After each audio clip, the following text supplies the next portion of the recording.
দেখো ইন্টারের ম্যাট্রিক্স ও নির্ণায়ক 9 এর 2 নং। A সমান 1 2 3 4 0 1, B সমান 4 3 2 1 এবং C সমান 4 2 2 3 হলে দেখাও যে AB ইন্টু C সমান A ইন্টু BC। আমরা 9 এর 1 নং থেকে পাই AB এর মান এটা আর BC এর মান এটা। আমরা প্রথমে এই যে এনে লেফট হ্যান্ড সাইড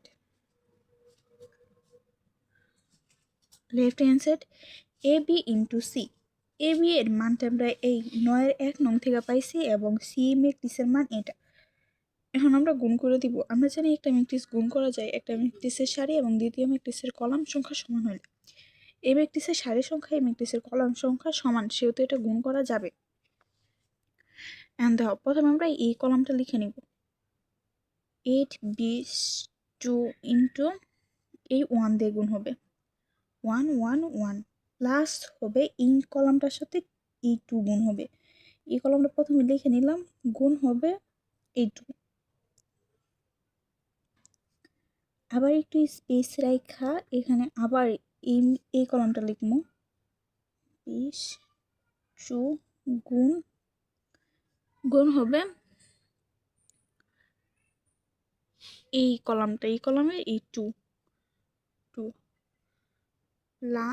প্লাস আবার এই কলামটা লিখে নেব 5 13 1 গুণ হবে গুণ 3 দিয়ে গুণ হবে।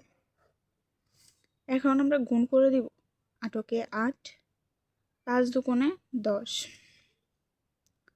8 দুগুণে 16 প্লাস 3 5 15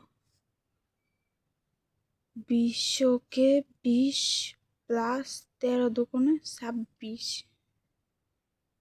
20 দুগুণে 40 প্লাস 3 তেরিকা 9 3 কে 3 আবার 2 কে 2 প্লাস 2 কে 2 2 দুগুণে 4 প্লাস 3 কে 3। এখন আমরা গুণ যোগ করে দিব 10 আর 8 18 16 আর 15 21 20 আর 26 4 6 40 আর 39 9 3 4 7 4 4 আর 3 হচ্ছে 7। এখানে আমরা একটা মান পাইছি, মানে লেফট হ্যান্ড সাইডের মানটা পাইছি। এখন আমরা আবার রাইট হ্যান্ড সাইড দিয়ে লিখব রাইট হ্যান্ড সাইড। এখানে হবে A ইন্টু বিসি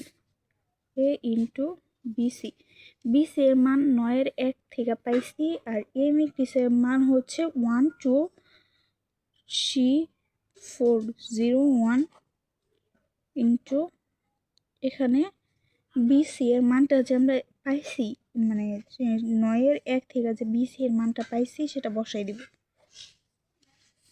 এখন আমরা গুণ করে দিব এই কলামের সাথে এই কলামটা লিখবো প্রথমে 10 প্লাস হবে এই কলামটা লিখবো আগে, এর সাথে গুণ হবে এই 4,